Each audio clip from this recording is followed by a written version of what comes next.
Hi, and welcome to this safeMedicate video tutorial. In this tutorial, we'll take a look at how to book a Healthcare Numeracy Assessment for your learners.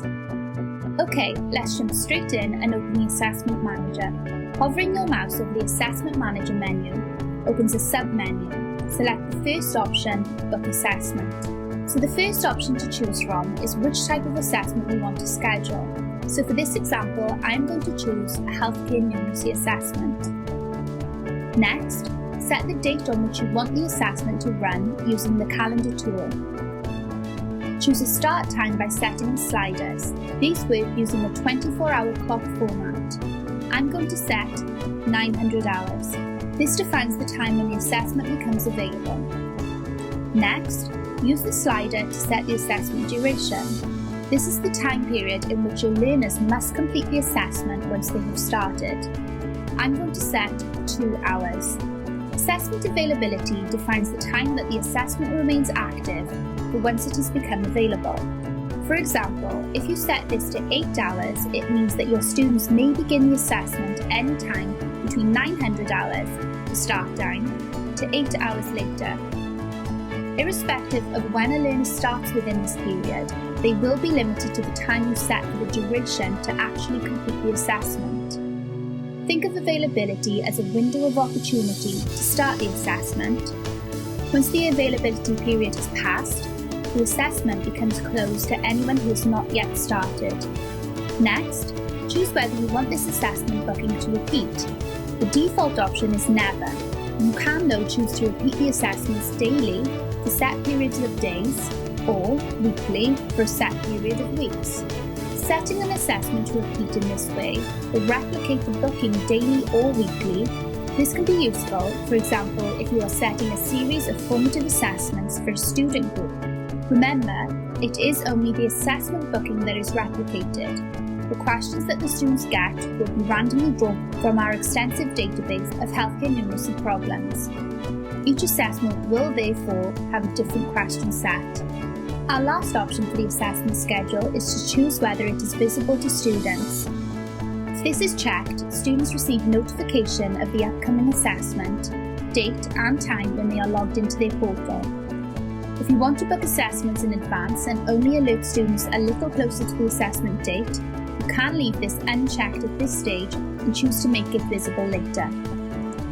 Next, we move on to the user details.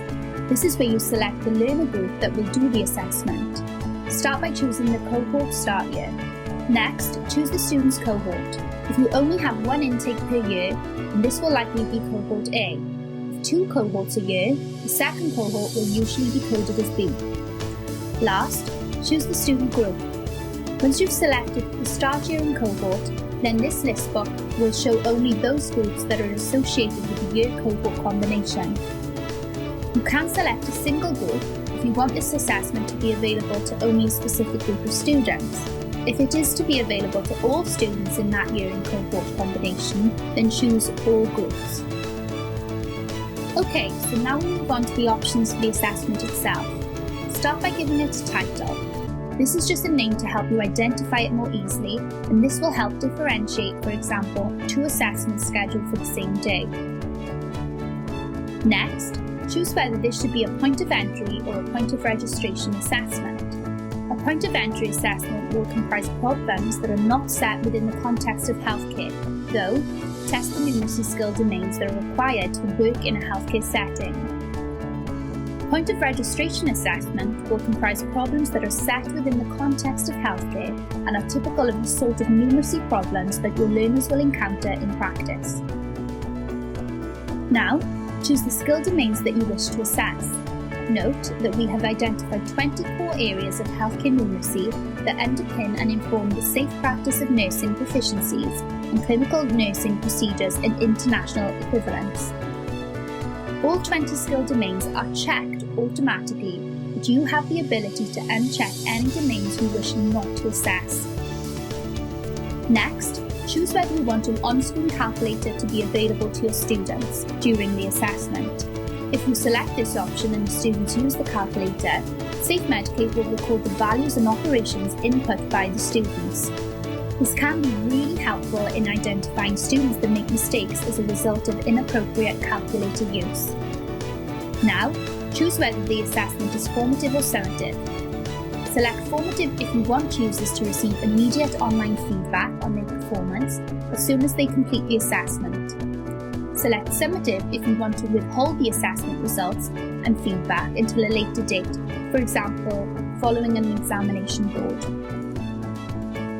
By default, if you select formative, then the feedback available option is checked, and this cannot be changed. If you select summative, by default, the feedback available option is unchecked. This can be changed at a later date when you are ready to release feedback on a summative assessment.